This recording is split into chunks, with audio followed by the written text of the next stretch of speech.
mais uma aula de gramática da língua portuguesa do primeiro ano. E, gente, olha só, eu espero que vocês estejam gostando da matéria fonologia. Nós começamos lá do início mesmo. É claro que você, ao longo da vida, estudou muito essa matéria. Você já tinha estudado vogais, já tinha estudado consoante, já tinha estudado encontros consonantais, já havia estudado dígrafos, já havia estudado tudo relacionado a essa matéria praticamente. Então o que nós estamos fazendo aqui no ensino médio? Nós não estamos ensinando a matéria para você, nós estamos revisando e nós estamos aprofundando, atualizando alguns conceitos, nivelando o jeito de trabalhar no ensino médio. Às vezes lá no fundamental, às vezes até o professor, às vezes até o aluno, né, ele fala para mim, professor, mas por que lá no fundamental não disseram dessa forma? Por exemplo, vamos pegar um caso aqui, aquele caso das vogais. A gente aprende a vida inteira que são 5 vogais na língua portuguesa. Aí quando chega aqui no ensino médio, o professor vai e diz que são 12. Aí o aluno, nossa, são 12, mas por que não disseram lá no início que eram 12? Porque naquele momento você não estava preparado para aprofundar tanto. Para ficar mais tranquilo, aí lá no fundamental a gente diz que são 5 vogais. Quando chega aqui no ensino médio, a gente atualiza essa conversa, que na verdade são 12 vogais, porque vogal é um fonema que você pronuncia, você lembra, sem obstáculo. E consoante é um fonema que você pronuncia com obstáculo. Aí a gente atualiza essa conversa. A gente fala, olha, são 5 letras, só que você tem 12 vogais. Então a gente tem que criar um monte de estratégia na hora de escrever essas vogais. A gente coloca um acentinho no A, igual em maçã, para dar o som do an, já que existe a vogal an, mas não existe a letra an. Existe só a letra A. Então eu tenho que fazer uma coisinha com essa letra A para que na hora que a pessoa vai ler aquela palavra, ela entenda que é um an. Ou então às vezes eu coloco um N depois do A, tipo na palavra antes. Eu coloco um M depois do A e assim por diante. Ou seja, tem uma série de maneiras. Eu só tenho uma letra O, mas eu tenho a vogal O, eu tenho a vogal O e eu tenho a vogal ON. Eu tenho 3 vogais na mesma linhagem. Então, novamente, eu tenho que criar um monte de estratégias para escrever essa vogal. Então, a ortografia já começa aí. Embora eu esteja revisando com vocês o conceito de vogal, de consoante, mas na verdade nós já estamos falando de ortografia. Muita coisa da ortografia da língua portuguesa. E o que é ortografia? Vou até colocar rapidamente aqui, ó. A ortografia é o conjunto de regras mesmo, né? O conjunto de regras que a gente cria para escrever as palavras de acordo com um padrão. Por que tem que ser de acordo com um padrão? E aí é por isso que eu falo sempre para vocês, língua padrão, língua padrão. Eu falo isso na cabeça de vocês até que vocês memorizem. Por quê? Porque se deixar cada um fazer de um jeito, eu vou escrever no WhatsApp, eu escrevo de um jeito, eu vou escrever na internet, eu escrevo de outro. Se cada pessoa fosse escrever do jeito que ele quer, não haveria padrão. Professor, seria maravilhoso, cada um poder escrever como quer. Só que chegaria um momento, gente, que a gente não se entende. Num documento oficial, por exemplo, numa notícia, num texto mesmo que você escreve na internet, isso perde o valor. Imagina você chegar com o seu currículo e mostrar numa empresa e estar com a ortografia toda sem capricho. Você, um advogado, fazer um processo, mostrar para um juiz ali, é claro que ele vai perder a causa. Até porque uma ortografia inadequada, ela faz 2 coisas. Ela desperta preconceito da pessoa que está lendo, e além do preconceito da pessoa que está lendo, ela ainda pode provocar uma leitura inadequada. Olha, secretária é muito diferente de secretaria. Amássemos é diferente de amassemos. Então, um simples acento, ele muda o significado da palavra. Quando eu mudo a ortografia, de certa forma, eu mudo o significado da palavra. E gera preconceito. Então, rapidamente aqui, nós vamos Só revisar. Lembrando, gente, que a ortografia da língua portuguesa ela é muito complicada. Só vou voltar aqui um pouquinho. Como que funciona? A língua portuguesa ela não tem uma ortografia científica. Não é científico. Não tem ciência. Por mais que falar reforma ortográfica. Olha o nome do negócio. Reforma ortográfica da língua portuguesa. E lembrando, a gente revisa já de acordo com a nova ortografia. Vocês têm sorte, porque é uma turma que já foi, eu acredito que vocês foram alfabetizados já seguindo a nova ortografia. Isso é bom. Existem muitas turmas que elas foram alfabetizadas seguindo uma ortografia antiga. E aí depois passou por uma reforma e essa pessoa teve que se adaptar. Eu tive que me adaptar. Imagina, eu, professor, eu fui alfabetizado na ortografia, passei pela escola, fiz faculdade, comecei a trabalhar, aí do nada alguém chega e fala, olha, mudou a ortografia, agora não é assim, você vai trabalhar assim. Então assim, foi um choque. Eu tive que me readaptar para poder trabalhar com meus alunos, para eu poder escrever e etc. Então, a ortografia, ela agora já é, ou seja, são reformas.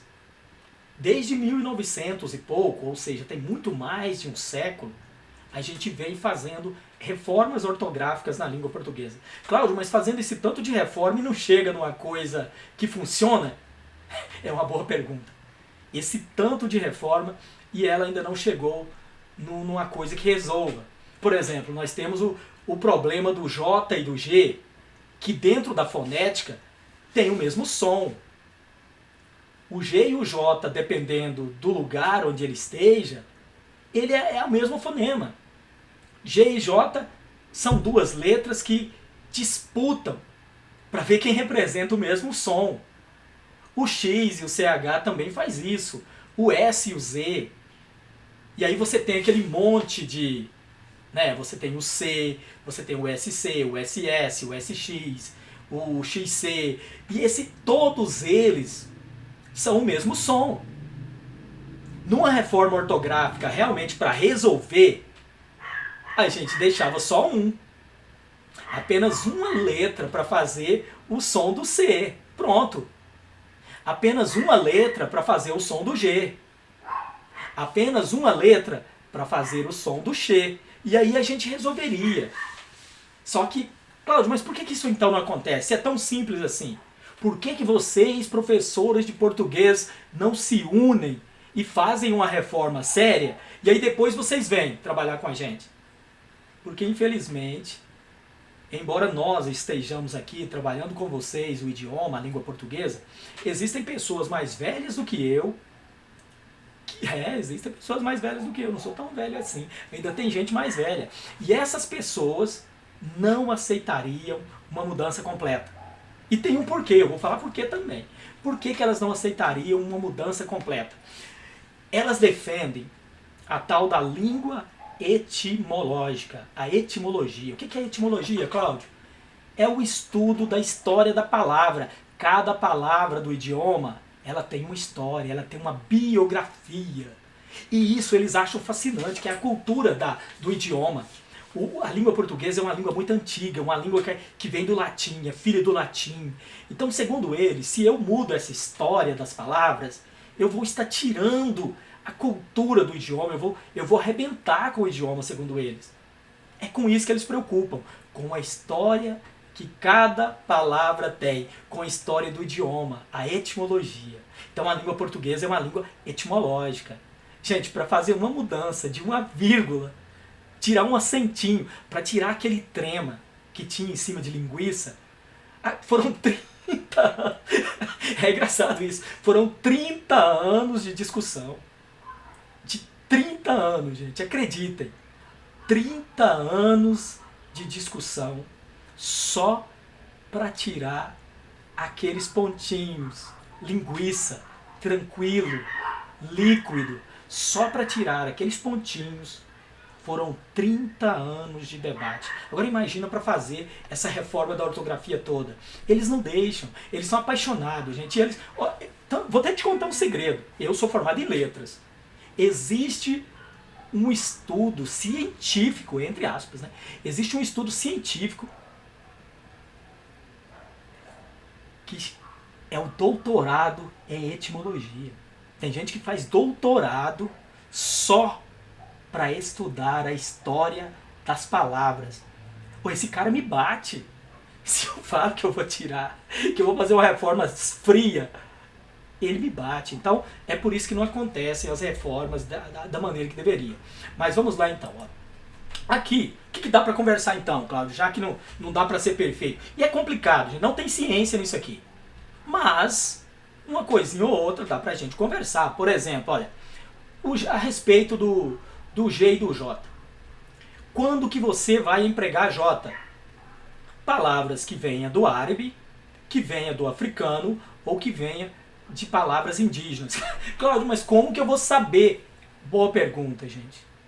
Boa pergunta, porque boa parte você deduz. Ah, essa palavra deve ser do árabe, ah, deve ser do africano, ah, deve ser uma palavra indígena. Você deduz, porque não tem ciência, como eu disse. Não tem. Então eu tenho que saber se a palavra é de origem árabe, se ela é de origem indígena ou africana. Essas palavras serão grafadas com J. Com J. Como que seria? Por exemplo, você for escrever pajé. Pajé. Canjica. Olha, pajé já é de indígena, então dá pra você saber. Ó. Canjica. Dá pra saber que deve ser alguma coisa aqui entre africano e indígena. Então, você deduz mais ou menos. Você deduz mais ou menos. E aí você consegue. Sendo dessas três origens, é com J.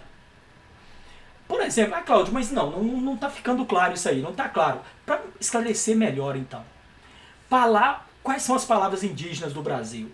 Palavras que têm a ver com a fauna, com a flora, ou seja, a geografia nossa, ó, Jaraguá. As palavras, nomes de cidades, nomes de rios, nomes de plantas, nomes de árvores, nomes dos animais do Brasil, os índios já tinham dado nome para isso. E a regra foi o seguinte, tudo que o índio nomeou está nomeado. O índio deu nome, está dado. Era a regrinha. Então, assim, essas palavras elas já tinham nome. Então, os portugueses não chegaram aqui e foram colocando nome nas árvores, nas plantas. Não, eles perguntaram aos índios e anotaram. Então, essas palavras, quando tiver som de G, de já, Gé, Gi, Jó, Ju, vai ser com J, porque são palavras de origem indígena. Deu para entender mais? Para empregar com G, geralmente essas terminações aqui, ó. Ágio, égio, ígio, ógio, ujo. Essas palavras, por exemplo, pode ser ugem também, por exemplo, ferrugem, pedágio. Tá, essas palavras, refúgio, essas palavras são com G. Só tem uma, e aí tem a exceção, que é chatinha também a exceção, que é, por exemplo, pajem. Pajem, ela é de origem africana. E se é origem africana, ela é com J. E pajem encaixaria aqui. Então, ágio, égio, ígio, ógio, ujo, agem, igem, fuligem, ferrugem, garagem, olha, todos com G. Palavras que têm ágio ou égem, ígem, ógem, ugem, essas palavras são com G, exceção se ela for de origem africana, indígena e árabe. X e CH. X e CH, gente, tem três, eu notei três aqui para vocês, ó. Depois de ditongo, o que era um ditongo? Vocês lembram? Uma vogal com uma semivogal. Tipo, peixe, ó, pei, o dei, ou, o ai, ei. Por exemplo, então se eu tenho ameixa, se eu tenho caixa, se eu tenho trouxa, se eu tenho deixa, depois de ditongo usa X, na maioria das palavras, porque tem algumas que não. Por exemplo, caucho. Caucho é de caixo. Caixo, né? Caucho. Então a palavra caucho ela é com CH, então ela não entra nisso aqui. Porque, professor, mas por que isso acontece? Por que tem essas diferenças? Aquilo que eu falei no interior, tem a história da palavra, a etimologia. Se na história dela ela era escrita com CH, aí não tem regra que manda nisso. A história da palavra é mais importante do que a regra. Essa é o básico. Então é por isso que nós vamos ter algumas exceções. Depois de me, a gente usa X, ó, mexer, mexilhão, mexerica, mas aí tem exceção, a palavra mecha. também é muito antiga. A história dela diz que ela era escrita com CH, então não pode mexer. Depois de en, esse en, o e e o n aqui, a gente usa x também, enxurrada, enxada, enxaqueca. Mas se na história da palavra tem uma com CH, aí não tem jeito, ó, encher vem de cheio. Cheio, cheio é com CH. A história da palavra cheio, ela é escrita com CH. Então tudo que tem a ver com cheio, com enchimento, vai ser com CH. E é outra regra, eu não disse isso, mas se uma palavra da família é escrita de determinada forma, todas da família serão. Se cheio é com CH, todas da família de cheio, enchimento, enchido, todas serão com CH. Tá? Então a história da palavra é mais importante e a palavra não é sozinha, ela tem uma família. Ela tem uma família. S e Z, quando for nacionalidade, ó, final de palavra que indica nacionalidade, português, portuguesa, poetisa, essas palavras, nacionalidades ou profissões, títulos de nobreza, aqui não é só nacionalidade não, pode ser título também de nobreza, tipo princesa. Essas palavras, elas serão sempre com S. O ex, o exa e o isa, quando se refere à nacionalidade ou título de nobreza, serão com S. O sufixo oso, ele é sempre com S. O que significa oso? Cheio de, bondoso, saboroso, feioso, gostoso, espirituoso, todas as palavras com oso no final, que significa cheio de alguma coisa. Que coisa é essa? O que está lá na palavra. Por exemplo, feioso, cheio de feiura. Bondoso, cheio de bondade. Então, cheio do sentido da palavra. Todas elas são com S. E com Z, o ex e o exa, quando formar uma coisa abstrata, vocês lembram que o substantivo abstrato é aquilo que eu não posso tocar. Quando é algo que eu não posso tocar, tipo beleza, ó, então vem de quê? Vem de adjetivo, belo, uma qualidade. Toda palavra criada a partir de uma qualidade, que vira um substantivo abstrato, algo que eu não posso tocar. Beleza. Então, sensatez, todas com Z. Tá? Todas com Z. Beleza, estranheza, causou certa estranheza em mim, ó, vem do adjetivo estranho.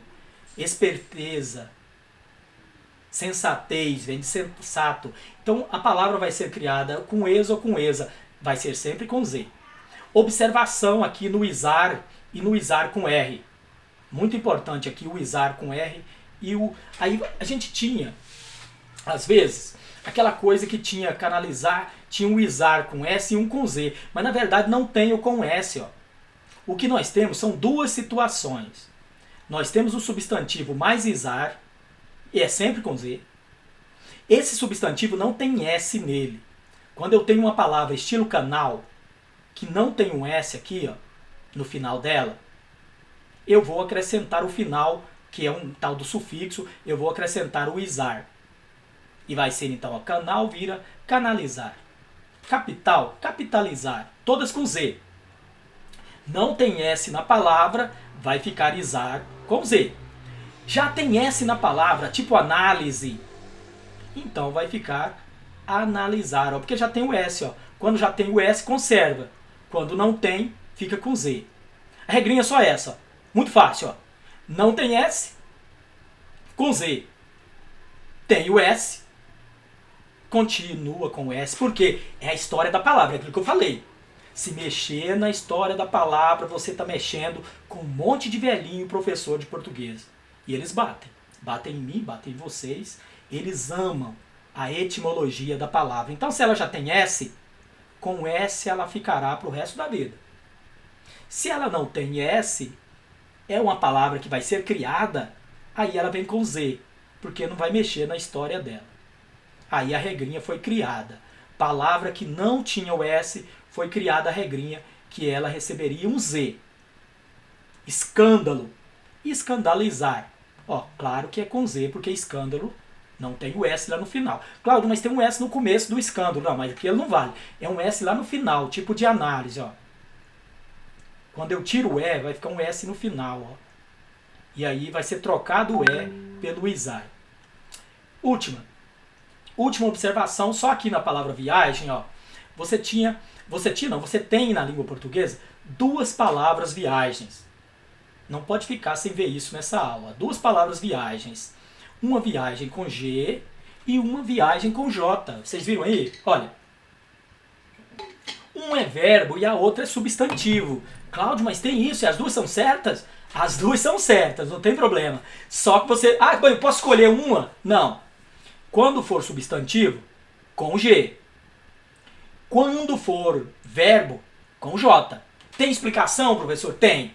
Ó, viagem é porque cai naquela regrinha do agem, do ege e do igen. A palavra é via. O que é uma via? Uma estrada. Via. Uma estrada. Entrar pela via leste, a via oeste, a via norte.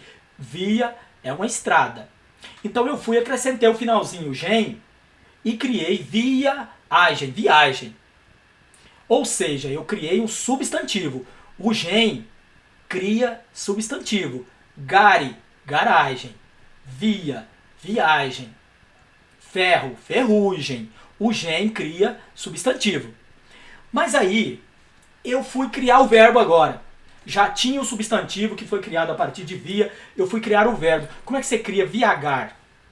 O certo era colocar o ar, né? Fazer o verbo, cantar, sonhar, viagar. Não tem como. Eu não podia manter esse G aqui. Fui obrigado a colocar um J para manter o som de já, gé, gi, jó, ju. Então eu coloquei o J. Porque o G, quando ele vem um A depois dele, ele perde o som de J e ele vira o som de Gá, Gó, Gu.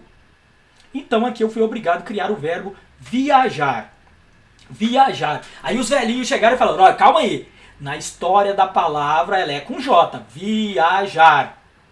Então todas da família de viajar tem que ser com J. Então todos os verbos conjugados de viajar, eu viajo, tu viajas, ele viaja, que nós viajemos, tem que ser tudo com J, porque viajar é com J.